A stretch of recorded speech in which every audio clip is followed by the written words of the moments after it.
I now invite His Excellency Xi Jinping, President of the People's Republic of China, to deliver his address.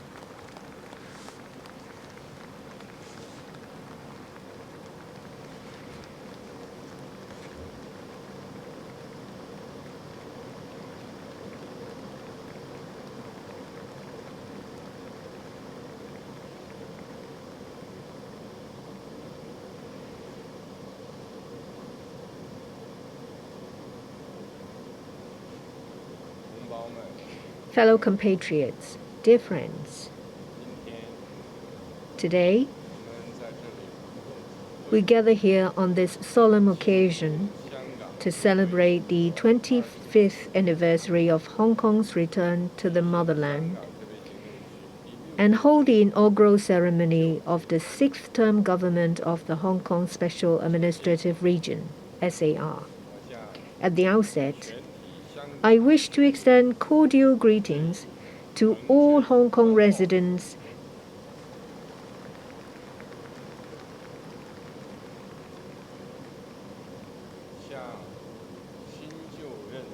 and my warm congratulations to Mr. Lee Ka-chiu, the newly inaugurated sixth-term Chief Executive of the Hong Kong SAR, and to principal officials of the sixth-term Hong Kong SAR government and members of the Executive Council.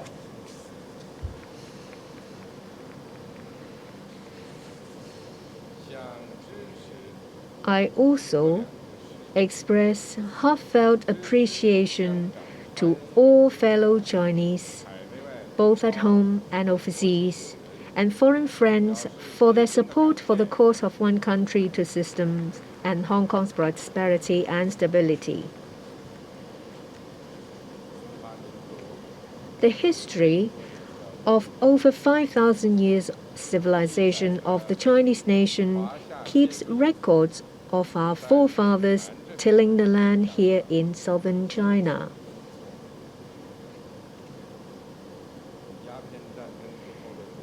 China's modern history following the Opium War records not just the humiliation of the forced cession of Hong Kong, but also the heroic struggle made by the sons and daughters of the Chinese nation for national salvation. The centenary history of the Communist Party of China rallying and leading the people in an extraordinary endeavor carries chapters of the unique and significant contribution of our compatriots in Hong Kong.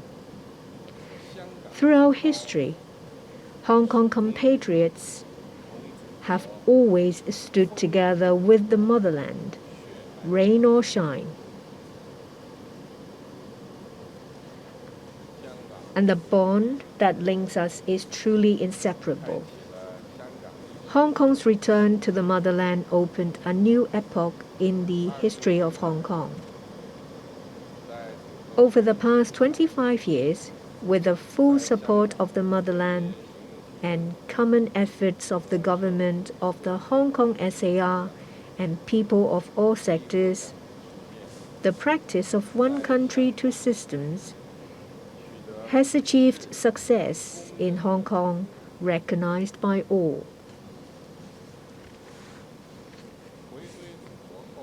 Since its return to the motherland, Hong Kong has been a pioneer, riding the wave of our country's great cause of reform and opening up. It has leveraged its role as an important window and bridge, connecting the Chinese mainland with the world, and has thus made an irreplaceable contribution to the miracle of long-term, steady, and fast economic development of the motherland. Hong Kong has become an integral part of the country's overall development. and has actively aligned with national development strategies. It has continued to maintain its strength of being highly free and open and compatible with international rules. Indeed, Hong Kong has played an important role in advancing the new paradigm of China's opening up on a larger scale, across more areas, and in greater depth. Exchanges and cooperation between Hong Kong and the mainland have expanded across the board, and the mechanisms for such exchanges and cooperation have been steadily improved. The stage for Hong Kong compatriots to start business and achieve success has become increasingly broader. Since its return to the motherland, Hong Kong has overcome various difficulties and challenges and forged ahead with steady steps. Be it the global financial crisis, COVID-19, or some intense social upheavals, nothing has stopped Hong Kong's advance.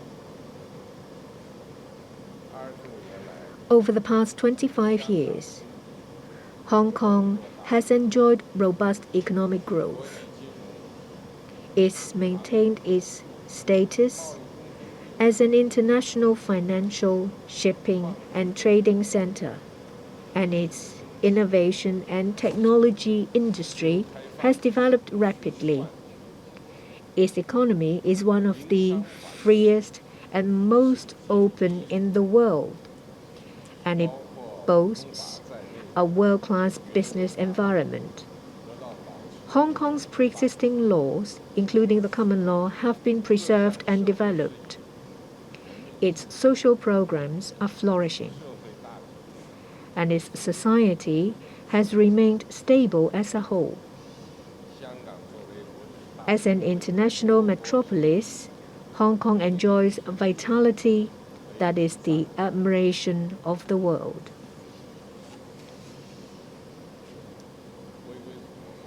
Since Hong Kong's return to the motherland, Hong Kong compatriots have become masters of their own destiny. The realization of Hong Kong people administering Hong Kong and a high degree of autonomy has marked the beginning of true democracy in Hong Kong. Over the past 25 years, the constitutional order of the SAR, which is based on China's constitution and the basic law of the SAR, has functioned smoothly. The overall jurisdiction of the central authorities have been enforced, and the SAR's high degree of autonomy has been exercised in the right way. The Hong Kong National Security Law has been adopted, providing the institutions and norms for upholding national security in the Hong Kong SAR. Hong Kong's electoral system has been amended and improved, ensuring the implementation of the principle of patriots administering Hong Kong. The Hong Kong SAR's democratic system is in keeping with the policy of one country, two systems, and Hong Kong's constitutional status. It has served to ensure the democratic rights of Hong Kong residents and to maintain Hong Kong's prosperity and stability. And it holds bright prospects for the future. Fellow compatriots, dear friends, the policy of one country, two systems is a great initiative that has no precedent to follow.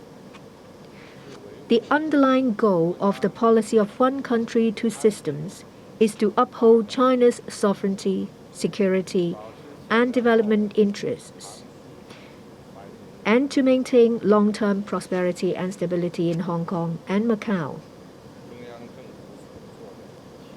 Everything the central government has done is for the benefit of our country. of Hong Kong and Macau, and of our fellow compatriots in Hong Kong and Macau. At the meeting celebrating the 20th anniversary of Hong Kong's return to the motherland, I stressed the 2 points that the central authorities would stick to regarding implementation of the policy of one country, two systems.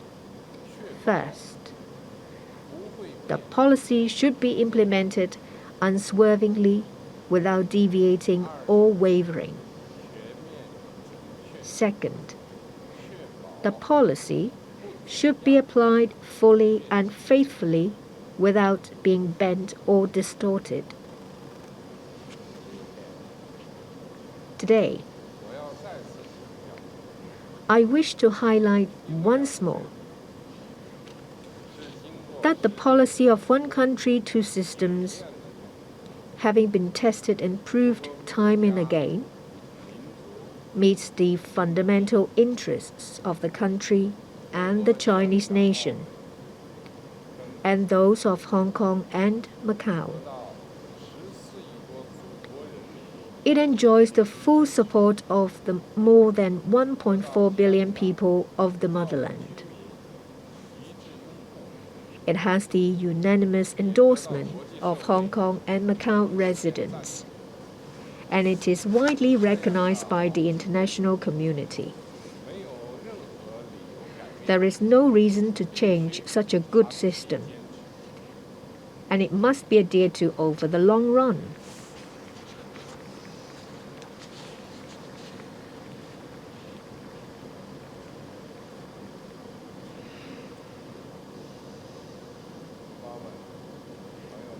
Fellow compatriots, dear friends, a review of the past points the way to the future. The rich practice of the policy of one country, two systems in Hong Kong has left us much valuable experience and food for thought. 25 years of practice tells us that only with a deep and accurate understanding of the rules governing the policy's implementation can we ensure that the course of one country, two systems keeps advancing steadily in the right direction. First, we must implement the policy of one country, two systems in both letter and spirit. The policy of one country, two systems is an integral whole. Upholding our country's sovereignty, security, and development interests is the paramount principle in the policy of one country, two systems. On the basis of this prerequisite, Hong Kong and Macau maintain their previous capitalist system over the long run and enjoy a high degree of autonomy. The socialist system is the fundamental system of the People's Republic of China, and the leadership of the Communist Party of China is the defining feature of socialism with Chinese characteristics. All residents in the SARs shall conscientiously respect and uphold the fundamental system of our country.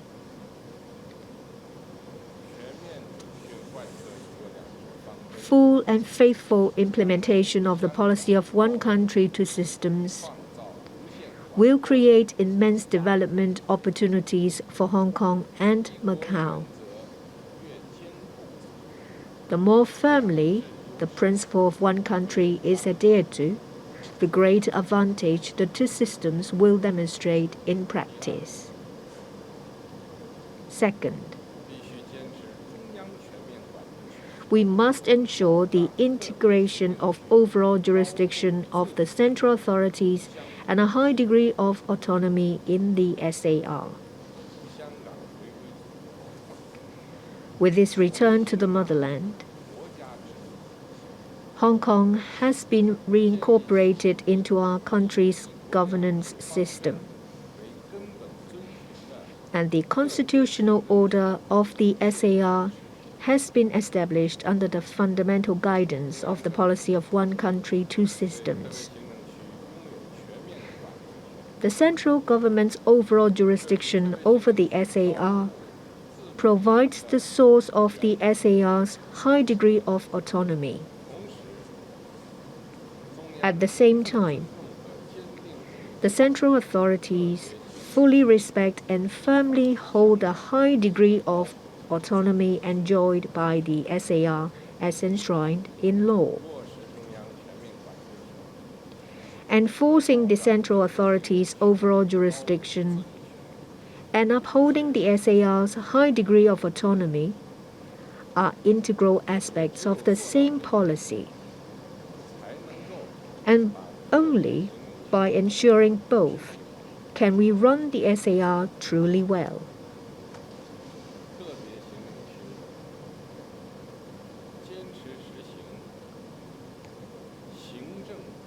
The SAR adheres to the executive-led system. The executive, legislative, and judicial authorities perform their functions in accordance with the Basic Law and other relevant laws. The executive and the legislature operate through checks and balances and in coordination, and the judiciary exercises judicial power independently in accordance with the law. Third,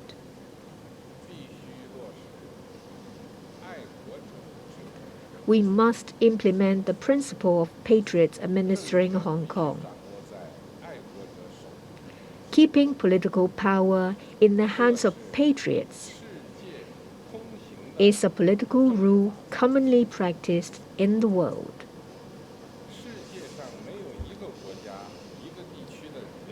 No people in any country or region in the world will ever allow political power to fall into the hands of forces or individuals who do not love or would even sell out or betray their own country. To keep the power to administer the Hong Kong SAR firmly in the hands of patriots is essential for safeguarding the long-term governance and security of Hong Kong. At no time should this principle be allowed to be compromised. Protecting the power to administer is protecting Hong Kong's prosperity and stability, as well as the interests of the over 7 million Hong Kong residents. Fourth, we must maintain Hong Kong's unique status and strengths.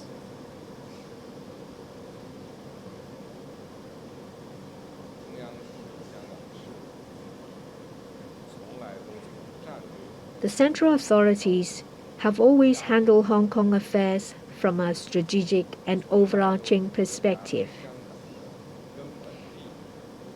with the starting point and ultimate goal always to uphold the fundamental and long-term interests of both our country and Hong Kong.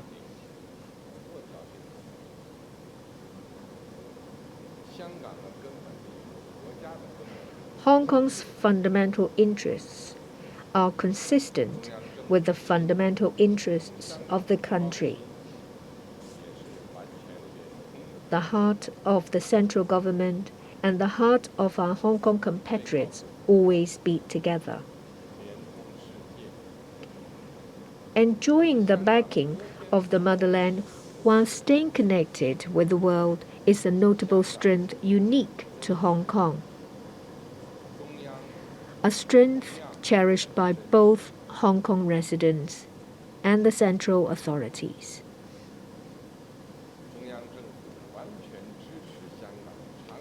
The central government fully supports Hong Kong in maintaining its unique status and strengths on a long-term basis, in consolidating its role as an international financial, shipping, and trading center, in maintaining its free, open, and sound business environment, in retaining its common law system, and in expanding smooth and convenient linkages with the rest of the world. The central authorities trust that in the historical course of building a modern socialist country in all respects and achieving the great rejuvenation of the Chinese nation, Hong Kong will have an even greater contribution to make. Fellow compatriots, dear friends,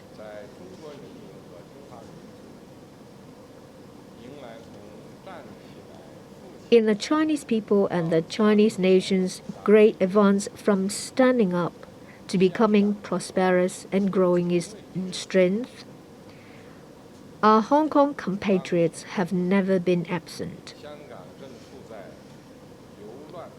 Now, Hong Kong is at a new stage of moving from chaos to governance, and then from governance to greater prosperity. The next 5 years will be crucial for Hong Kong to break new ground and launch a new takeoff. Hong Kong faces both opportunities and challenges, and there are more opportunities than challenges. Both the central government and people across all social sectors in Hong Kong have high hopes for the new government of the SAR. And people of all ethnic groups in China wish the best for Hong Kong. Here, I want to express 4 hopes for Hong Kong.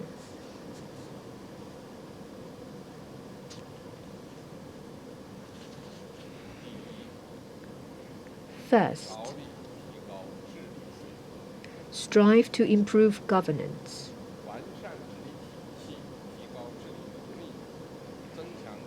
Enhancing the system and capacity for governance and boosting its efficacy is of pressing importance for the development of the Hong Kong SAR.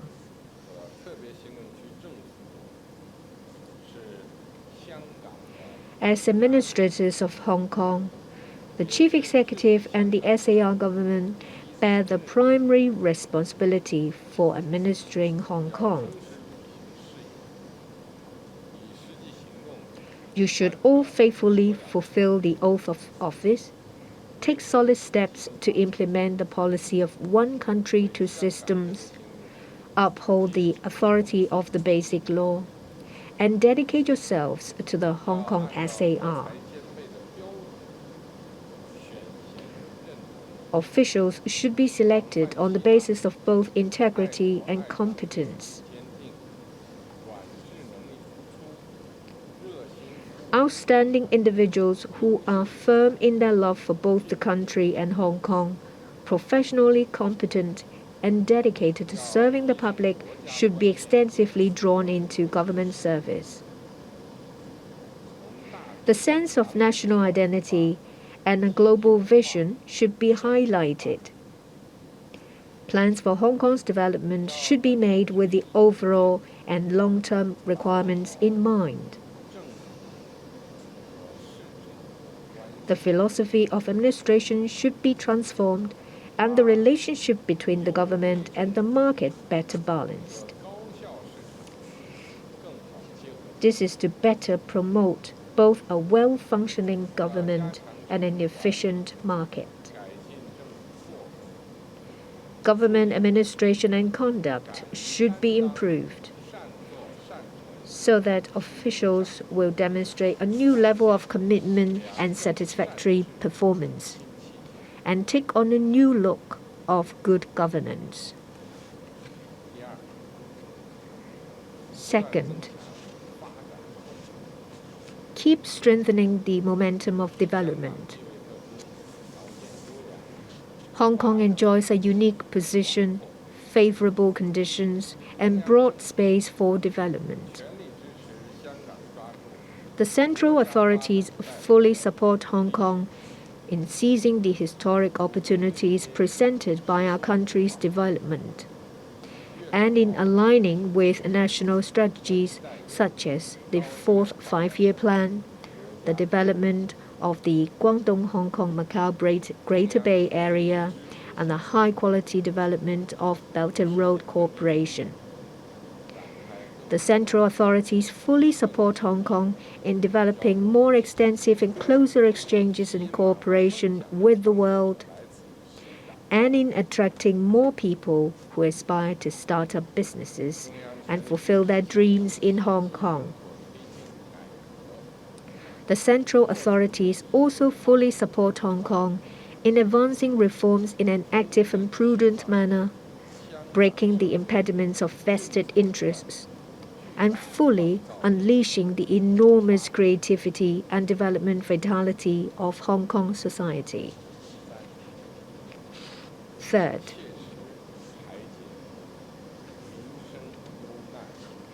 take solid steps to address difficulties in people's lives. As a Chinese saying goes, those who get the benefits of the world take on responsibility for all, and those who enjoy the happiness of the world share concerns for all.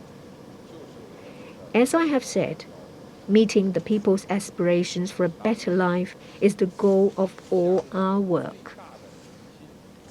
At present, what the people of Hong Kong desire the most are a better life, a bigger apartment,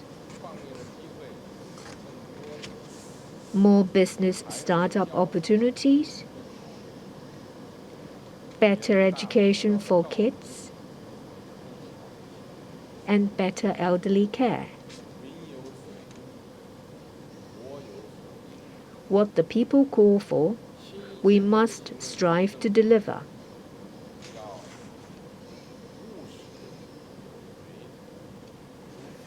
The new government of the SAR should deliver concrete outcomes and live up to people's expectations. Give top priority to meeting the aspirations of the whole community, especially ordinary people, and act with greater resolve and take more effective steps to address existing problems so that more fruits of development will reach all people in Hong Kong in a more equitable way. Each and every one of them will have greater confidence that as long as they work hard, they are fully capable of making a difference for themselves and their families. Fourth, jointly uphold harmony and stability. Hong Kong is the common home for all its people, and a harmonious family will always prosper. Having gone through ups and downs, people have learned the hard way that Hong Kong must not be destabilized and cannot afford to see chaos. There is extensive consensus that no time should be lost in Hong Kong's development and that all interference should be removed so that Hong Kong can stay focused on development. Everyone living in Hong Kong, regardless of their profession or belief, is a positive force for the development of Hong Kong and can contribute their due share to Hong Kong's development as long as they genuinely support the policy of one country, two systems, love Hong Kong, and abide by the basic law and the laws of the SAR.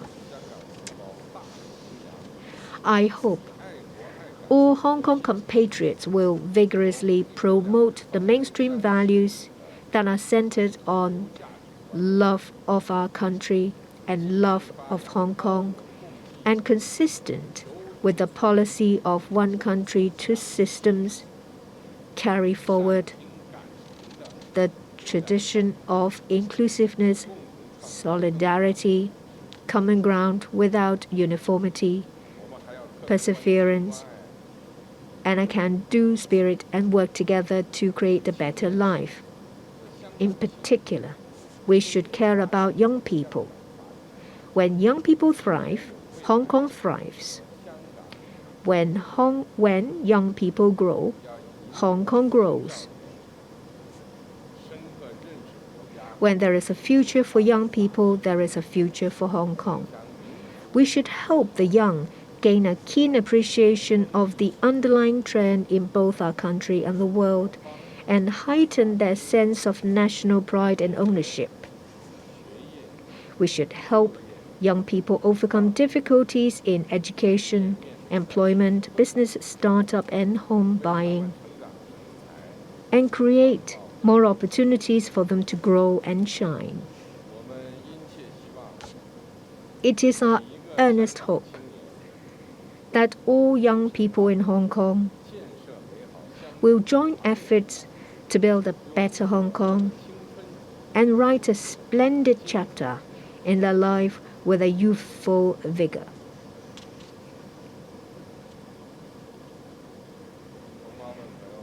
Fellow compatriots, dear friends, a line from a Chinese poem reads, "How I wish I could soar the sky on the borrowed wings of a yellow crane."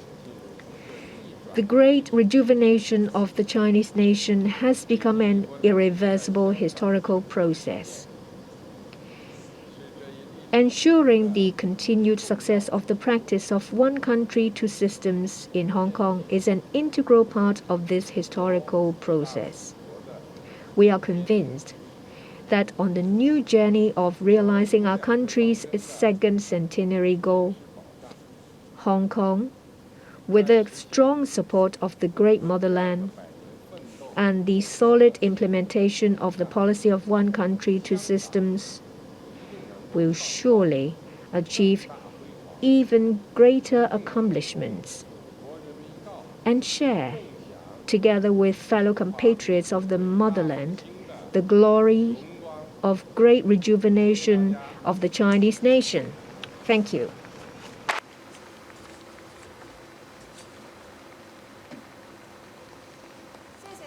Thank you, President Xi.